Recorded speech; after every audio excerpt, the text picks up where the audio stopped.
शिकार का ऐलान।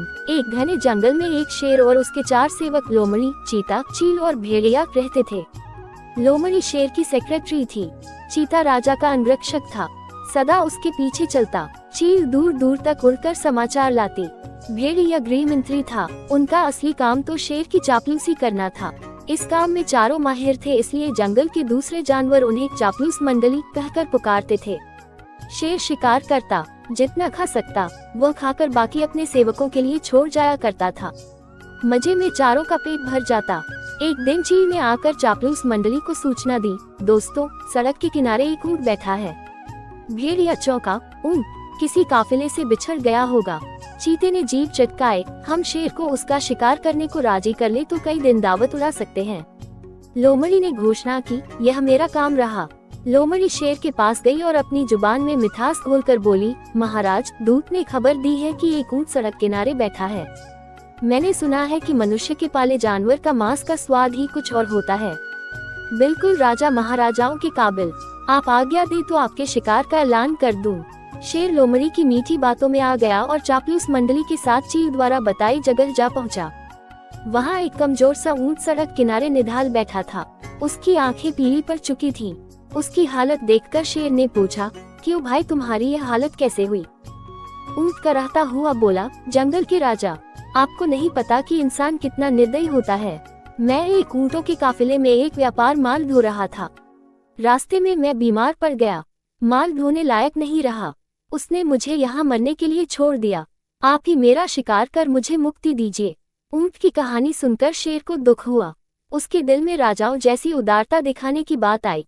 शेर ने कहा, ऊंट, तुम्हें कोई जंगली जानवर नहीं मारेगा। मैं तुम्हें अभय देता हूँ। तुम हमारे साथ चलोगे और उसके बाद हमारे साथ ही रहोगे। चापलूस मंडली के चेहरे लटक गए। भेड़िया फुसफुसाया, ठीक है, हम बाद में इसे मरवाने की कोई तरकीब निकाल लेंगे। फिलहाल शेर का आदेश मानने में ही भलाई है। इस प्रकार ऊंट उनके साथ जंगल में आया। कुछ ही दिनों में हरी घास खाने व आराम करने से वह स्वस्थ हो गया। शेर के प्रति वह ऊंट बहुत कृतज्ञ हुआ। शेर को भी ऊंट का निस्वार्थ प्रेम और भोलापन भाने लगा। ऊंट के तगड़ा होने पर शेर की शाही सवारी ऊंट के ही आग्रह पर उसकी पीठ पर निकलने लगी और वह चारों को पीठ पर बिठाकर चलता। एक दिन चापलूस मंडली के आग्रह पर शेर ने हाथी पर हमला कर दिया। दुर्भाग्य से हाथी पागल निकला। शेर को उसने सूंड से उठाकर पटक दिया। शेर उठकर बच निकलने में सफल तो हो गया, पर उसे चोटें बहुत लगी। शेर लाचार होकर बैठ गया। शिकार कौन करता? कई दिन न शेर ने कुछ खाया और न सेवकों ने। कितने दिन भूखे रहा जा सकता है? लोमड़ी बोली, हद हो गई। हमारे पास एक मोटा ताजा ऊंट है और हम भूखे मर रहे हैं। चीते ने ठंडी सांस भरी, क्या करें? शेर ने उसे अभयदान जो दे रखा है, देखो तो ऊंट की पीठ का कुबड़ कितना बड़ा हो गया है। चर्बी ही चर्बी भरी है इसमें। भेड़िए के मुंह से लार टपकने लगी। ऊंट को मरवाने का यही मौका है। दिमाग लड़ाकर कोई तरकीब सोचो। लोमड़ी ने धूर्त स्वर में सूचना दी, तरकीब तो मैंने सोच रखी है। हमें एक नाटक करना पड़ेगा। सब लोमड़ी की तरकीब सुनने लगे।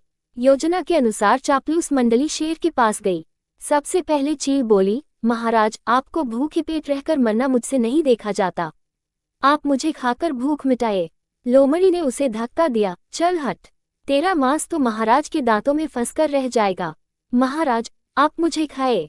भेड़िया बीच में कूदा, तेरे शरीर में बालों के सिवा है ही क्या? महाराज मुझे अपना भोजन बनाएंगे। अब चीता बोला, नहीं, भेड़िए का मांस खाने लायक नहीं होता। मालिक, आप मुझे खाकर अपनी भूख शांत कीजिए। चापलूस मंडली का नाटक अच्छा था। अब ऊंट को तो कहना ही पड़ा, नहीं महाराज, आप मुझे मारकर खा जाए। मेरा तो जीवन ही आपका दान दिया हुआ है। मेरे रहते आप भूखों मरें, यह नहीं होगा। चापलूस मंडली तो यही चाहती थी। सभी एक स्वर में बोले, यही ठीक रहेगा महाराज। अब तो ऊंट खुद ही कह रहा है। चीता बोला, महाराज, आपको संकोच न हो तो हम इसे मार दें। चीता व भेड़िया एक साथ ऊंट पर टूट पड़े और ऊंट मारा गया।